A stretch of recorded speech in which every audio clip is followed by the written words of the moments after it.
कल मैंने आयुर्वेद के बारे में बताया था और वाघभट्ट ऋषि द्वारा लिखे गए पुस्तक अष्टांग हृदयम के 7000 सूत्रों में से कुछ सूत्र बताने के लिए कहा था।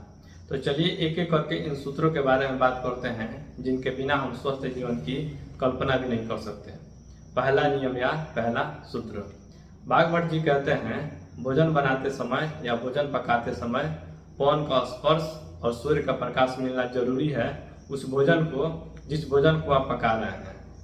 मतलब कि आपके भोजन पकाने वाले जो पात्र हैं वो खुले होने चाहिए, तभी उसमें भोजन बनाते समय वातावरण में मौजूद हवा और सूर्य का प्रकाश दोनों उस भोजन को मिलेगा जिस भोजन को आप पका रहे हैं। ऐसे पात्र में पका हुआ भोजन आपके स्वास्थ्य के लिए अनुकूल है।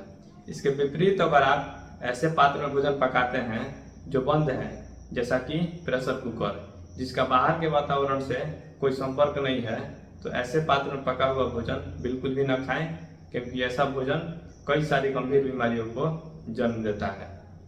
अब बात करते हैं दूसरे सूत्र की। वाघभट्ट जी कहते हैं भोजन पकने के 48 मिनट के अंदर ही उसका उपभोग हो जाना चाहिए। मतलब कि आप कुछ भी बनाते हैं उसे 48 मिनट के अंदर ही खा लेंगे तो सबसे ज़्यादा पोषकता देने वाला है। मतलब भोजन में मौजूद सारे पोषक तत्व आपको मिलेंगे।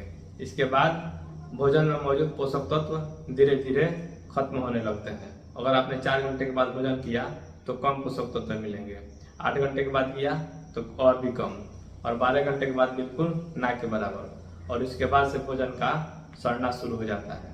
तो इसलिए वाघभट्ट जी कहते हैं भोजन पकने के 48 मिनट के अंदर ही उसका उपयोग कर लें। अब बात करते हैं तीसरे सूत्र की। वाघभट्ट जी कहते हैं आटा हमेशा ताज़ा ही इस्तेमाल करेंगे तो आपके शरीर के लिए सबसे ज़्यादा उपयोगी होगा। अगर किसी कारणवश ऐसा नहीं कर सकते हैं तो 14 दिन से ज़्यादा पुराना आटा इस्तेमाल कभी न करें।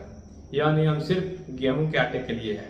बाकी मोटे अनाज जैसे चना है, मक्की है, ज्वारी है, बाजरी है, इन सब का आटा है तो 7 दिन से ज़्यादा पुराना ना हो, क्योंकि अन्न जैसे ही पिसकर आटे में बदलता है तो उनमें मौजूद पोषक तत्व हवा के संपर्क में आते हैं तो वो धीरे धीरे खत्म होने लगते हैं। तो इसलिए आयुर्वेद में हमेशा ताज़ा ही आटा इस्तेमाल करने की बात कही गई है। तो आज मैंने आपको 3 सूत्र बता दिए, बाकी के सूत्रों पर मैं कल विस्तार से बात करूंगा। तो आज के लिए बस इतना ही, मिलते हैं फिर कल। आभार, धन्यवाद।